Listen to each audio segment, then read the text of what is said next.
ദുഃഖത്തോടെ തന്നെ പറയട്ടെ.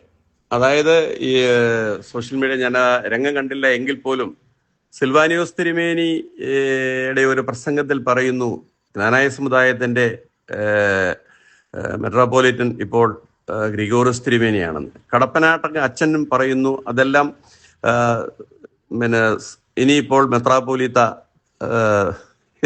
ഗ്രിഗോറിയോസ് തിരുമേനിയാണെന്ന്.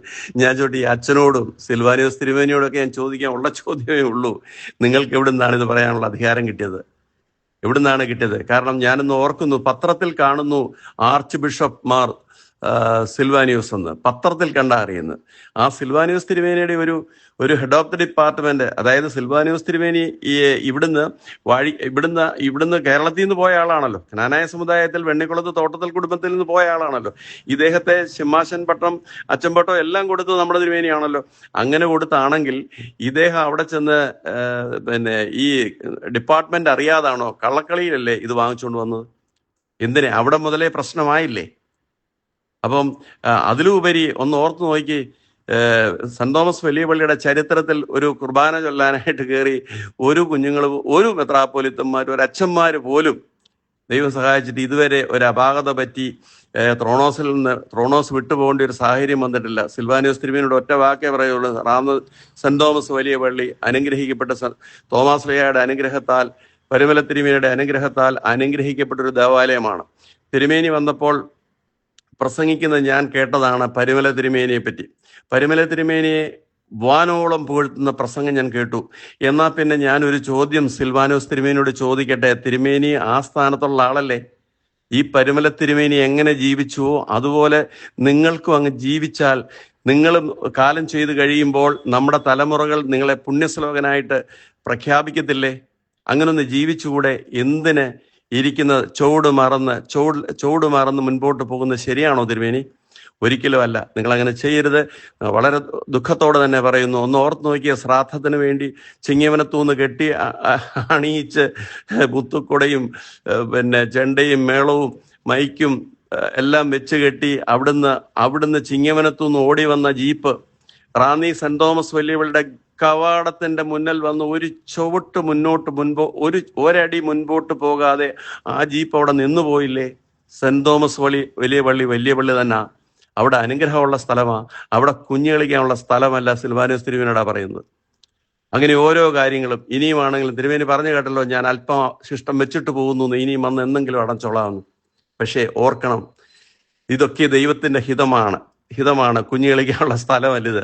കാരണം പ്രാർത്ഥനയോടെ സ്നേഹത്തോടെ ഇപ്പൊ ഒരു അന്മേനി പറയുന്നതിനത് ഇവനാരടാ പറയുന്നത്, പക്ഷെ അങ്ങനെയല്ല. നിങ്ങളുടെ കുർബാനയുടെ ഏറ്റവും അവസാനം നിങ്ങൾ പറയുന്നുണ്ടോ, ഞാനോ ബലഹീനം പാപിയുമായ ദാസൻ, നിങ്ങളുടെ പ്രാർത്ഥനകളാൽ കൈക്കൊണ്ട് സഹായിക്കപ്പെടുമാറാകട്ടെ. അപ്പൊ ഞങ്ങളുടെ പ്രാർത്ഥന നിങ്ങൾ യാചിക്കുന്നുണ്ട്. ഞങ്ങളുടെ പ്രാർത്ഥനയാണ് നിങ്ങളുടെ കൂട. അപ്പം ഞങ്ങളുടെ പ്രാർത്ഥനയിലാണ് നിങ്ങൾ നിൽക്കുന്നത്. ഞങ്ങളുടെ പ്രാർത്ഥനയിൽ നിങ്ങളെ ഓർക്കും. പക്ഷേ നിങ്ങൾ ഞങ്ങളെ ആ രീതിയിൽ, ഞങ്ങളെ കുഞ്ഞാടുകളായിട്ട് ഞങ്ങളെ സ്നേഹിക്കണം. ആ സ്നേഹിച്ച് ഞങ്ങളെ വളർത്തുവാനായിട്ട് നിങ്ങളിൽ നിക്ഷിപ്തമായിരിക്കുന്ന ഈ കടമ നിങ്ങൾ അത് നിർവഹിക്കണം. നമ്മൾ തമ്മിൽ തല്ലാതെ എല്ലാവരുമായിട്ട് സ്നേഹത്തിലും സമാധാനത്തിലും പോയാൽ എന്താണ് കുഴപ്പം വരുന്നത്? തിരുമനസേ, ഞാനത് ചോദിക്കട്ടെ. കടപ്പനാണ്ട അച്ഛനോടും ചോദിക്കുന്നു, അച്ഛൻ എവിടുന്ന് കിട്ടിയ ആ ഒരു പദവി പറയാൻ? ഞാൻ ഇതിനു മുമ്പും ചോദിച്ചിട്ടുള്ളതാണ്. അച്ഛൻ എന്തിനങ്ങനെ പറഞ്ഞു? കാരണം മാർ അപ്രൈം സെമിനാരിയിൽ നിന്ന് ശമ്പളം വാങ്ങിച്ച് ദൈവവേല ചെയ്ത ഒരു വ്യക്തിത്വമല്ലേ താങ്കൾ? ശരിയാണോ പറഞ്ഞത്? അങ്ങേറ്റം തെറ്റല്ലേ പറഞ്ഞത്? ക്ഷമ ചോദിച്ചോണം, ദൈവസന്നിധിയിൽ ക്ഷമ ചോദിച്ചോണം. തലമുറകൾക്ക് കിട്ടും അത് ഓർക്കാതെ അങ്ങനെ മുൻപോട്ട് പോയത് തെറ്റായിപ്പോയി. ഞാൻ ചോദിക്കട്ടെ, നമുക്ക് സമാധാനത്തിന്റെ ഭാഷയിൽ വന്നാലുള്ള കുഴപ്പം എന്താണ്? ഇവിടെ എന്താണ് പ്രശ്നം? നിങ്ങൾ എല്ലാവരും വന്ന് ടി.ഒ. എബ്രഹാമിനെ പറ്റി അങ്ങ് ക്രൂശിക്കുക അദ്ദേഹത്തിന്റെ കുടുംബവും അദ്ദേഹത്തിന് സ്വന്തമായിട്ട് കാര്യങ്ങളൊക്കെ ഉള്ള മനുഷ്യനല്ലേ? അദ്ദേഹത്തെ കൊല്ലുകയല്ലേ? എന്താ ഇതിന്റെ കാര്യം? അങ്ങേർക്ക് തോട്ടത്തിൽ കുടുംബക്കാർക്ക് സ്വന്തമായിട്ട് ജീവിക്കാനുള്ള സാമ്പത്തിക ശേഷിയുള്ള ജ്ഞാനായക്കാർക്ക് ആർക്കുണ്ട് ഒരു 5 സ്റ്റാർ ഹോട്ടൽ ഉള്ളത്? തോട്ടത്തിൽ കുടുംബത്തിലേ ഉള്ളത്. അവരെന്നെ വെറും മോശക്കാരാണെന്നോ? സമുദായത്തിന്റെ പൈസയും മോട്ടിച്ചുകൊണ്ട് പോകേണ്ട കാര്യം എന്താണ് ടി.ഒ. എബ്രഹാമിന് ഇരിക്കുന്നത്? അവർ സാമ്പത്തികമായിട്ട് നല്ല സന്നാഹമുള്ളവരാണ്. അങ്ങനെ നമ്മൾ പറയുന്നതിനകത്ത് തന്നെ തെറ്റാണ്. കാര്യം ഒരാൾ വേണമല്ലോ, നമുക്ക് ഒരാൾ വേണമല്ലോ. മോട്ടിക്കുന്നതിനൊരു തെളിവ് കാണരുത്. നിങ്ങൾ കാരണം ഇതിന്റെ ഫൈനാൻസ് ഒക്കെ വേറെ ആൾക്കാരല്ലേ ചെയ്യുന്നത്. അല്ല ടി ഒ എബ്രഹാം കൊണ്ട് ചെന്ന് കൊണ്ടുപോടാ, എനിക്ക് 10 ലക്ഷം രൂപ വേണം, അല്ല 50 ലക്ഷം രൂപ വേണം, ഞാൻ എടുക്കും എന്നും പറഞ്ഞ് ടി ഒ എബ്രഹാം ചെന്ന് പൈസ എടുക്കുന്നില്ലല്ലോ. അതിന് ചോദ്യം ചെയ്യാൻ വേറെ കമ്മിറ്റി ആൾക്കാരുണ്ടല്ലോ. അദ്ദേഹം കോർഡിനേറ്റ് ചെയ്ത് പോകുന്നു എന്നുള്ളതേ ഉള്ളൂ. അദ്ദേഹത്തിന്റെ നേരെ മേക്കിട്ട് കയറി കഴിഞ്ഞാൽ ജ്ഞാനായ രക്തം ഓടുന്ന ഒരു ശിരസ അദ്ദേഹത്തിനുള്ളത്. അദ്ദേഹം അത് മറുപടി പറഞ്ഞിരിക്കുന്നു. അദ്ദേഹത്തിന്റെ മറുപടി ഇപ്പം ഞാൻ കേട്ടു, അതുകൊണ്ടാണ് ഞാനിപ്പോൾ ഇത് പറയുന്നത്. അതുകൊണ്ട് സ്നേഹത്തോടൊരു കാര്യം കൂടി പറയുന്നു. നമുക്ക് സന്തോഷമായിട്ട് സമാധാനമായിട്ട് ഒരു മനുഷ്യന്റെ ആയുസ് ഇത്രയ്ക്കിത്രയേ ഉള്ളൂ. തിരുമേനി ആയാലും അന്മേനി ആയാലും. ഞാൻ ചോദിക്കട്ടെ, ഗ്രിഗോറിയോസ് തിരുമേനിയോട് ഞാൻ ഒരു കാര്യമാണ് ചോദിക്കുന്നത്. തിരുമേനി ശാരീരികമായ അസ്വസ്ഥതയൊക്കെ ഉള്ളവനാ. എപ്പോഴാണ് ദൈവം അതിനകത്തൊരു സമയം ബെല്ലടിക്കുന്നു പറയാൻ പറ്റത്തില്ല. തിരുമേനി ഈ ഭൂമിയിൽ നിന്ന് മാറ്റപ്പെട്ടു പോകുന്ന ഒരു കാലത്ത് തിരുമേനി എന്താണ് ഞങ്ങൾക്ക് ശിഷ്ടം വെച്ചിട്ട് പോകുന്നത്, അല്ലെ എൻ്റെ തലമുറകൾക്ക് എന്താണ് വെച്ചിട്ട് പോകുന്നത്? ഒരു സ്നേഹത്തിന്റെ ഭാഷ തരാനുണ്ടോ? ഞങ്ങൾക്ക് തരാൻ ഉണ്ടോ? നമുക്ക് പരിശുദ്ധൻ എന്ന് പറയുന്ന ആ പരിശുദ്ധൻ അവിടെ ആയിക്കോട്ടെ. പരിശുദ്ധൻ നമ്മളെ ആ പദവിയിലേക്ക് കൊണ്ടുപോകത്തില്ലല്ലോ.